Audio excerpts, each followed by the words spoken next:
Salut tout le monde, alors voilà, je vais vous faire une petite explication, une petite vidéo sur l'idée d'être juste envers soi-même.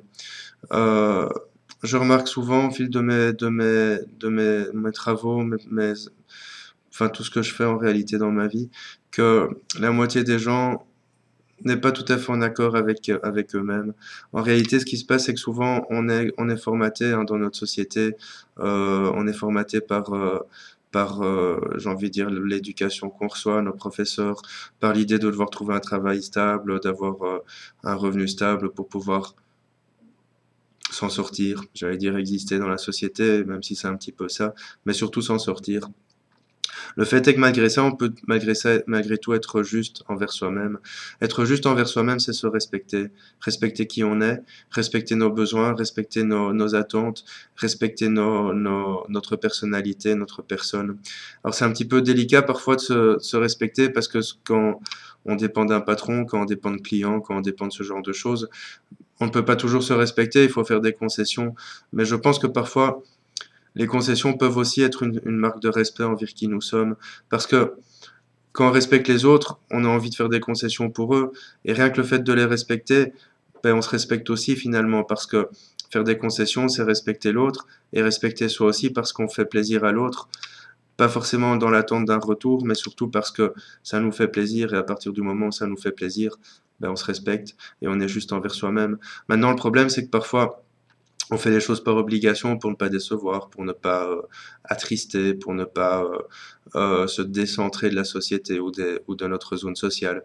Donc tout ça fait que très souvent on n'est pas en accord avec qui on est. Savoir qui on est, c'est réussir d'un côté à définir nos besoins, définir nos croyances, définir nos attentes, définir nos valeurs, définir, on va dire, notre personnalité, que ce soit par les défauts et les qualités, puisque finalement on est les deux, hein, on est des défauts et on est des qualités. Et en fait, tout ça permet déjà de savoir qui on est, mais parfois il serait bon aussi de mettre en avant qui on est, s'affirmer, parce que s'affirmer, c'est aussi se respecter. S'affirmer, c'est aussi être juste envers soi-même. Alors évidemment, ici, l'idée n'est pas de mettre tous ces comportements négatifs en avant. L'idée est justement au contraire de mettre tous ces comportements positifs en avant. Parce que ce sont les comportements positifs qui permettent en fait de trouver un équilibre sans pour autant oublier les comportements négatifs qui font partie de nous. Si on accepte nos défauts, évidemment, on est aussi en accord avec qui on est. Parce que finalement, être en accord avec qui on est, c'est peut-être aussi accepter tout ce qu'on est. On ne peut pas se cacher les défauts qu'on a. On ne peut pas mettre de côté certaines qualités, par exemple la générosité, la bonté de cœur, etc., qui peuvent finalement amener les autres à profiter de nous. Il faut toujours trouver un juste milieu pour être en accord avec tout ça. Et en fait, c'est ça l'idée de se respecter, c'est de trouver le juste milieu entre nos aspects négatifs, nos aspects positifs, savoir éventuellement avec qui on peut mettre les aspects positifs en avant et savoir avec qui les aspects négatifs ont le droit parfois de s'exprimer parce qu'ils nous acceptent tels que nous sommes. Être juste envers soi-même, c'est savoir vraiment qui on est aussi au fond de nous. Parce que j'ai l'impression que la plupart des gens s'ignorent, ne savent pas comment ils fonctionnent, ne savent pas comment ils agissent ou réagissent, ne savent pas comment les autres les voient aussi. Ça, j'ai déjà remarqué que les gens se voient souvent plus négativement que ce que les autres les voient. Parce qu'on a tendance à voir plus nos défauts que nos qualités.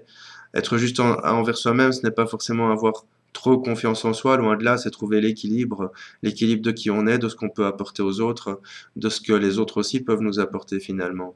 Donc vraiment, ça c'est un travail que j'invite tout le monde à faire, c'est déjà comprendre comment vous fonctionnez, qu'est-ce qui vous fait avancer, est-ce que ce sont les autres ou est-ce que c'est par exemple la solitude? Il y a des gens chez qui la solitude est nourrissante. Donc déjà apprendre à vous connaître, connaître comment vous réagissez, se respecter par exemple, c'est aussi de dire maintenant aujourd'hui je suis un petit peu à plat, je suis un peu fatigué, je préfère me reposer ou rester chez moi plutôt que de sortir avec toi ou de t'accueillir chez moi, peu importe. Parce que finalement, quand on ne se respecte pas tôt ou tard, attends, je recommence. Quand on ne se respecte pas, tôt ou tard, notre corps va nous le dire gentiment.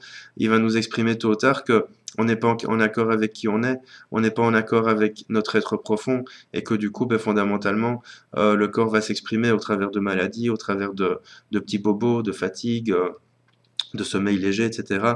Et il est tout à fait possible de se respecter et d'être juste envers soi-même, tout en étant adapté à la société. Le tout est de faire preuve du juste milieu, comme je le disais. Savoir par exemple que face à son patron, ben, on ne peut pas l'envoyer sur les roses, parce qu'évidemment c'est lui qui nous paye, mais qu'on peut aussi trouver un équilibre entre ce qui est juste pour nous, en changeant peut-être notre perception de la chose, tout simplement. Il y a des travaux qu'on n'aime peut-être pas faire, mais peut-être qu'il faut changer sa perception de la chose en disant, ben, j'aime pas faire ce côté-là de mon travail, mais ce côté-là, je l'aime beaucoup. Donc ça me nourrit aussi. Et puis il y a un côté social qui m'intéresse. Et au moins mon patron est content parce que je fais ce dont il a besoin, ce qu'il demande de moi. Et ça justifie le salaire que je reçois. C'est pareil en couple, c'est pareil en famille, c'est pareil dans la société, c'est pareil vraiment dans tous les domaines de vie. Respecter qui on est, c'est vraiment respecter son corps, écouter son corps, respecter nos attentes, nos besoins tout en étant dans le respect de l'autre évidemment, et ne pas envoyer les autres sur les roses si ce n'est pas justifié. C'est un exercice auquel je vous inviterai vraiment à vous sur lequel je vous inviterai à vous pencher, de peut-être noter sur un document vos besoins, votre processus de fonctionnement, comment vous agissez, réagissez face à certaines situations, acceptez vos émotions, que vous dit votre corps dans certaines situations, parce que le corps parle beaucoup. Face à certaines personnes, on se dit, celui-là, je l'aime pas trop, ou ah tiens, celui-là, je me sens bien en sa compagnie. Et tout ça, ça va vous permettre déjà de savoir qui vous êtes au fond de vous, et donc de peut-être être plus en accord avec qui vous êtes, et plus juste envers vous et les autres. Voilà, voilà. À bientôt.